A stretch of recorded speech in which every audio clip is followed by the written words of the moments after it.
Growing up, my dream job was being a police officer. I got hired on my first try, my first application into the Denver PD. I had just graduated college. My collegiate wrestling career was over. But I spent years and years and years getting my body ready to do this, and it's all over. What am I gonna do now? Like, oh, I still want to do something. I took a fight on a dare on a whim. Luckily, I got my hand raised. You hear the crowd going crazy. The ref pulled me off. I was like, oh, that was it. It was fun. I was like, okay, I'll give myself a year. 1 year to commit myself to it and give it a shot. If it doesn't work out, I'll still be able to go get a good job, a high-paying job. That 1 year has turned into almost 10 years now.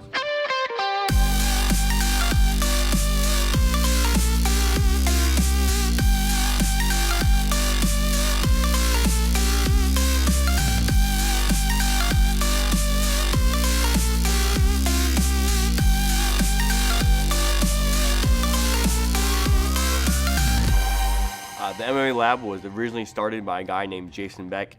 He had this beautiful state-of-the-art facility, just opened up, but he had no fighters. So he called up my coach, John Crouch, who was living in Denver, Colorado at the time. He knew that John had a stable of young fighters, and then I just kind of tagged along with them. I heard, like, oh, hey, you guys are moving to Arizona? You guys are leaving me? I want to go too. So that's what I did. I tagged along, and I moved down here to Phoenix, Arizona. The original owner took care of a lot of the fighters, sponsored them. You know, I cleaned the mats, I took out the garbage, I cleaned the toilets, and I just was able to train as much as I wanted to. I was in here morning, noon, and night, and spent a lot of time just trying to improve and trying to get better. Through the years, as I was getting better and better and better, and made a little bit more money, myself and my coach, John Crouch, were able to purchase the gym from the previous owners. So I went from cleaning the mats to being one of the owners. Yeah, being the owner of the lab and being one of those higher profile fighters puts more onus on my shoulders. I have to be the best example I can be. I have to do things the right way.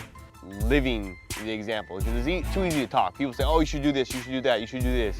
And that's the easy part. Living that, backing it up with your actions, with your day in, day out actions, that's the hard part. And that's what I try to do. Oh man, he's taught me so much. He's like the one person that, like, when I get so frustrated, you know, like, he'll take me to the side and then, like, really, like, teach me still, you know. He'll still go hard, you know, but, like, correct everything, you know. Above all, like, he's so humble, you know. So honestly, you kind of forget about everything he's accomplished, you know, just like the person he is. Yeah, he cornered me for my fight. I like having him in there every fight if possible, if he's available.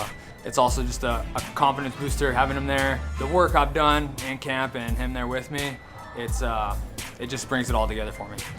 To sacrifice as much as you need to sacrifice to be successful, to make MMA your career, and you need a strong team to back you up, guys and girls who can be there for you. You know, we're family, we're here for each other. You know, we're always helping each other get better and helping each other outside of the gym as well. So it's unbelievable. You know, it's one of the best parts about this gym. Our gym, our guys are just a bunch of, you know, regular Joes trying to live our dreams and trying to help our friends, our teammates live their dreams too. That's what it's all about, you know.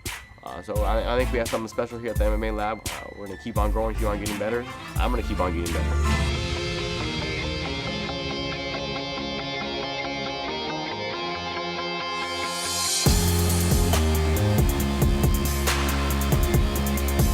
When you reach a certain stage in your career, definitely people start talking about legacy. It's nothing that I ever thought about myself. I naturally didn't think about, oh, legacy that, and what does it mean, and what do you be remembered by? Like, oh, I thought I was still pretty young. I didn't know my legacy days were already here.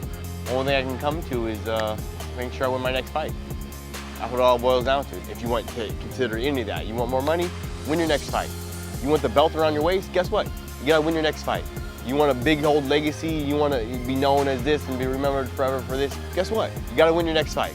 And then when I am done fighting, I can take a look back and we'll see how it plays out. We'll see how I'm remembered, we'll see what people say, we'll see yada yada yada, we'll see a lot. But I need to focus on just winning my next fight. That's all I'm focused on.